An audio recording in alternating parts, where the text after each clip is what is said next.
I'm 67 years old now. That probably sounds strange to you because I didn't make it past 50. Not in the world, but somewhere in some version of time, I kept breathing, kept waking up, kept aging, and I learned something I never had the chance to understand back then.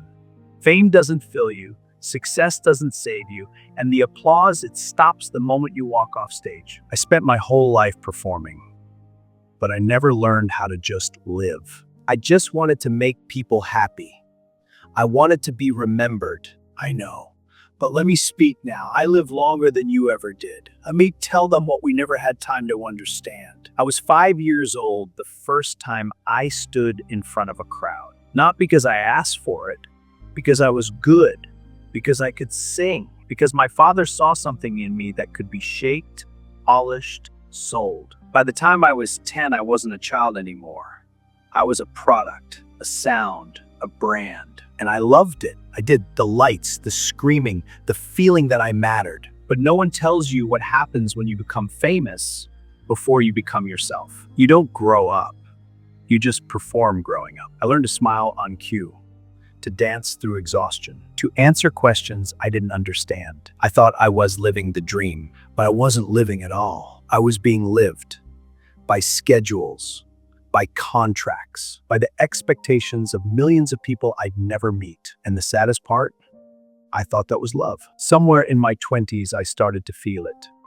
This emptiness, like I was a theater with all the lights on, but no one inside. I kept making music, kept breaking records, kept pushing the boundaries of what was possible. But the more I succeeded, the less I recognized myself. I couldn't walk down a street, couldn't sit in a park, couldn't have a conversation without it becoming a headline. So I built walls, literal ones, around my home, around my life, and emotional ones around my heart. I told myself it was protection, but really it was a prison. I started missing things, small things, a quiet morning, a real friendship, the feeling of being seen, not stared at. My body started to break, not all at once, slowly, the way a machine does when you never let it rest. And the pain wasn't just physical. It was the weight of trying to be perfect for people who didn't even know me. I used to think, I'll slow down later, when I'm older, when I've done enough. But enough never came because the world always wanted more. One more album, one more tour, one more reinvention. And I kept giving it because I didn't know how to stop, because stopping felt like disappearing. I told myself, this is the price of greatness. But greatness is just a word people use to describe someone who sacrificed everything. And I did. I sacrificed sleep, health, privacy, peace. I sacrificed the chance to be ordinary. And you know what's funny? All I ever wanted was to be ordinary, to walk into a room and not have it stop, to be loved for who I was, not what I could do. But I never gave anyone the chance to meet that person because I didn't even know who he was. There were people in my life, family, friends, children, but I was always half present, always thinking about the next show, the next song, the next headline. I remember a moment years ago when my child asked me to play, just play on the floor with toys. And I did for 10 minutes. Then my phone rang and I left. I told myself I was building something for them, a legacy, security. But what they needed wasn't a legacy. They needed me, present, focused, there, and I wasn't. I was always somewhere else, in my head, in the studio, in the past, in the future, never here. I missed so many small moments trying to create big ones. And the big ones, they fade. But the small ones, those are the ones that stay with you. When you're 67, lying in bed at night, you don't think about the awards. You think about the time you weren't there, the hug you were too distracted to give, the conversation you postponed until it was too late. I used to think of my life like a stage, the lights, the audience, the performance. And I thought that as long as I kept performing, I mattered. But a stage is just a platform. It's not a home. And when the show ends, when the crowd leaves, you're standing there alone in the dark. And the silence is deafening. I spent decades avoiding that silence, filling it with music, with noise, with movement because I was terrified of what I'd hear if I stopped. But when you live long enough, you can't run anymore. You have to sit with it. And that's when you realize the silence isn't empty. It's full of all the things you ignored, all the feelings you buried, all the people you pushed away, and you can't perform your way out of it. I lost years, not to death, to distraction. I lost the chance to know myself outside of what I could create. I lost relationships because I thought my work was more important than my presence. I lost my health because I thought rest was weakness. And by the time I understood what I'd done, it was almost too late. There's a version of me that didn't make it to 67. A version that kept pushing, kept medicating the pain, kept pretending everything was fine.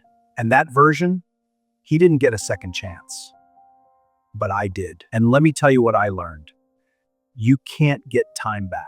You can apologize. You can change. You can try to repair what you broke. But the years you spent running, they're gone. The moments you missed, they don't come around again. And the people you took for granted, some of them won't be there when you finally slow down. That's the cost, not of fame, not of success, of forgetting that you're human. If I could go back, I'd do it differently. Not all of it. I'd still make music. I'd still create, but I'd protect my peace the way I protected my image. I'd say no more often to projects, to people, to the parts of fame that drain you. I'd spend more time sitting still, listening, being. I'd let people see me fail because perfection is exhausting and it's not real. I'd choose presence over productivity, connection over accomplishment, rest over recognition. And I'd forgive myself sooner for the mistakes, the missteps, the ways I tried and fell short. Because the truth is, we're all just figuring it out. Even the ones the world calls icons. We're just people, scared, hopeful, trying to matter. And the only thing that really matters is how we treat the people in front of us, the ones who see us when the lights are off. So let me ask you something. Are you performing your life or living it? Are you chasing something that will never fill you because you're afraid to stop and feel what's already there? Are you so focused on being remembered that you're forgetting to be present? Because I did that for decades. And I'm telling you, from 67, from the other side of all that noise, it's not worth it. The applause fades, the records get broken, the world moves on. But the people you love, the quiet moments, the version of you that exists when no one's watching, that's what lasts. That's what you'll wish you protected. I'm 67 now, and I'm tired, not from age, from carrying a life I was never meant to carry alone. If I'd known then what I know now, I would have lived smaller, loved deeper, rested longer. I would have let go of the need to be everything to everyone, and I would have been something real to the people who mattered. You don't get infinite time. You don't get to pause and come back when you're ready. You get today and tomorrow if you're lucky. So don't waste it trying to be unforgettable. Just be here. Be kind. Be honest. Be human. Because in the end, that's all any of us really are. And it's enough. It's always been enough.